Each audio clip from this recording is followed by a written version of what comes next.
मिश्रा आज फिर हाजिर हैं विद्या क्वेश्चन बैंक से। मैथ की तैयारी कैसे करें में, तो फार्मूला लगभग कल समाप्त हो गया था, लगभग का इसमें जो आने वाला है पूरा बता दिया गया था। अब क्वेश्चन शुरू करते हैं बहुविकल्पीय। ध्यान देंगे जरा, इसलिए कि अब ध्यान देने वाली बात शुरू हो गई। फार्मूला याद हो गया, अब पढ़ाई। दिया है 90 गुणे 40 मीटर नाप के, 90 गुणे 40 मीटर नाप के एक स्विमिंग पूल में, इसका मतलब ये लंबाई है, ये चौड़ाई है। आदमी 150 आदमी गोता लगाता है।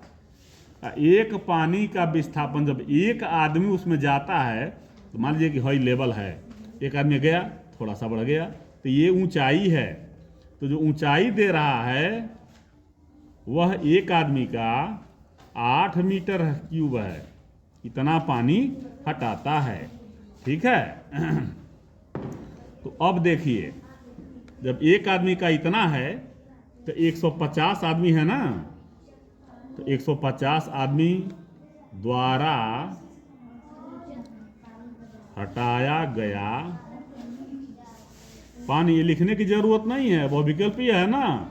हटाया गया पानी लंबाई गुणे, नहीं 150 आदमी हैं, एक का 8 एम क्यूब है, 60 का मल्टीप्लाई कर दिए, ये पानी का आयतन हो गया। अब बढ़ा स्तर, बढ़ा स्तर यानी ऊंचाई, तो ऊंचाई बराबर होता है एल बी एच बटे एल बी, मतलब आयतन बटे क्षेत्रफल, आयतन बटे आधार का क्षेत्रफल। आयतन क्या है 150 गुणे 8 और बटे लंबाई गुणे चौड़ाई 90 गुणे 40, 8 पचे 40, 8 मीटर क्यूब है ये भी। हाँ ठीक है ठीक है ठीक है, कुछ सेंटीमीटर है, चलिए वो सब मीटर में दिया हुआ है। गुणे 100 कर देंगे तो सीएम में बदल जाएगा, यही होगा 5 विषम 100, यहाँ सीएम क्यों लिखना पड़ेगा, सीएम 5 विषम 100, 0 से 0 और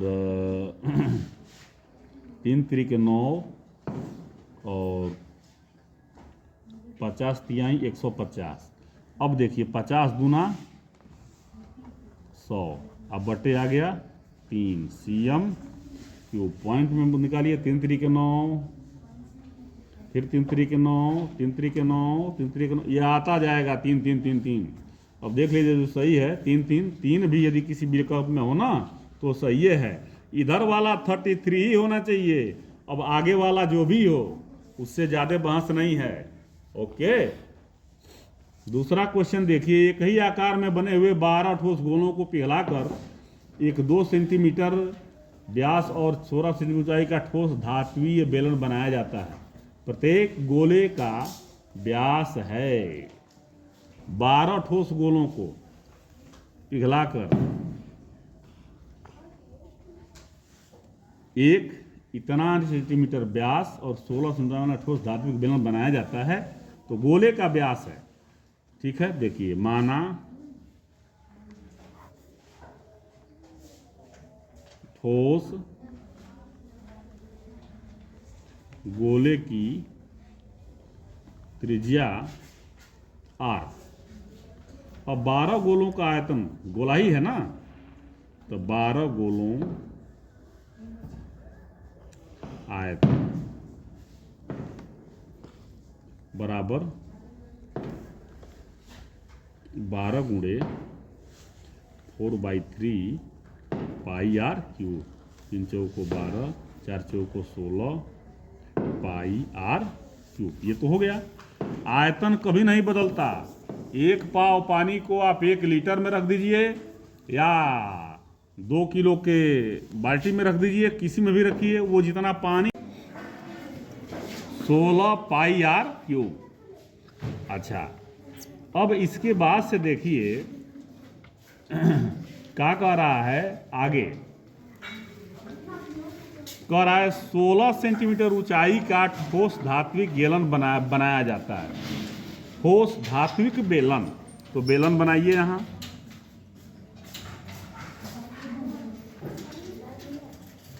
सोलह मीटर ऊंचाई है, माने मटेरियल यही है, आयतन उतना ही है। तो इसका आयतन क्या हो जाएगा, पाई आर स्क्वायर एच। ये बराबर का हो जाएगा 16 पाई आर क्यूब। ठीक है, तो इसका आर निकालना है। इसका आर दिया हुआ है, धात्विक ठोस गोले की त्रिज्या है, यहां देखिए दिया है 2 सेंटीमीटर व्यास। तो देखिए इसका 2 सेंटीमीटर व्यास है, ये 2 सेंटीमीटर। तो d बराबर 2, तो r बराबर d/2, यानी कि 2/2 बराबर 1 mm, 1 cm है, 1 cm। पाई गुणे 1 और गुणे एच है 16,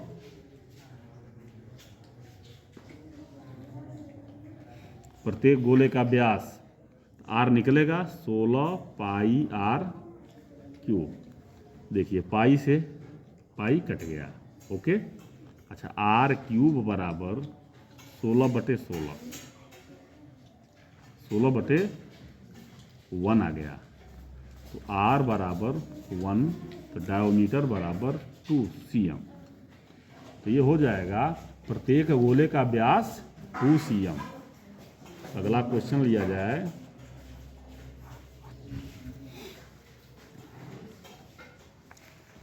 तीसरा क्वेश्चन है, एक किनारे पर नुकीली बनाई गई बेलनाकार निम्नलिखित का संयोजन है। देखिए मैं बता रहा हूं, ये है आपका बेलन, ठीक है ना, और यहाँ नोकदार पेंसिल बन गया। ठीक है, ऐसे ही होता है ना, पेंसिल देखे हैं। तो ये हो गया है बेलन और ये हो गया है शंकु। बेलन और शंकु के संयोजन से देखिए कौन सा विकल्प सही है।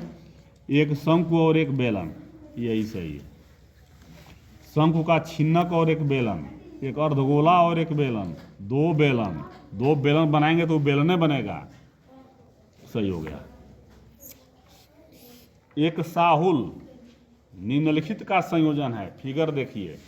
तो ये आपका देखिए, ये शंकु हो गया ना, ये पूरा क्या हो गया, शंकु हो गया। और ये क्या हो गया, अर्धगोला हो गया। शंकु और अर्धगोला, शंकु और एक बेलन, अर्धगोला और एक शंकु, ये हो गया सही। ठीक है, दो गोलों के आयतनों का अनुपात यहां देखिए, दो गोलों के आयतनों का अनुपात बराबर 64/27। ठीक, अब देखिए दो गोलों का आयतन क्या होगा। पहले गोले का 4/3 पाई आर क्यूब और 4/3 पाई R1 R2 हो गया, ये क्यूब। तो ये कट गया, ये भी कट गया, ये भी कट गया, ये भी कट गया। अब R1 cube by R2 cube बराबर 64/27। अब R1 by R2 is equal to, ये हो जाएगा, इसका घनमूल निकाला जाएगा। 64 का घनमूल हो जाएगा 4, 27 का 3। 64 का मतलब 4 का करेंगे, 4 गुणे 4 गुणे 4 होगा, और इसका 3 गुणे 3 गुणे। दूसरी आकृति में रूपांतरित करने पर नई आकृति का आयतन।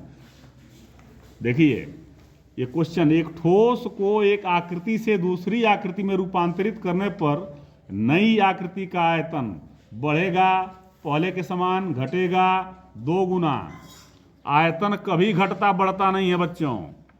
मैं पहले ही बताया हूं कि 1 लीटर दूध है, अब उसको 5 लीटर के गैलन में रख दो, चाहे 1 लीटर के गैलन में रख दो, चाहे आधा किलो गिलास में रखो, वो जब रहेगा तो आधा लीटर ही रहेगा। इसका मतलब उसका आयतन बढ़ेगा नहीं, पहले के समान ही रहेगा। विकल्प सी सही है।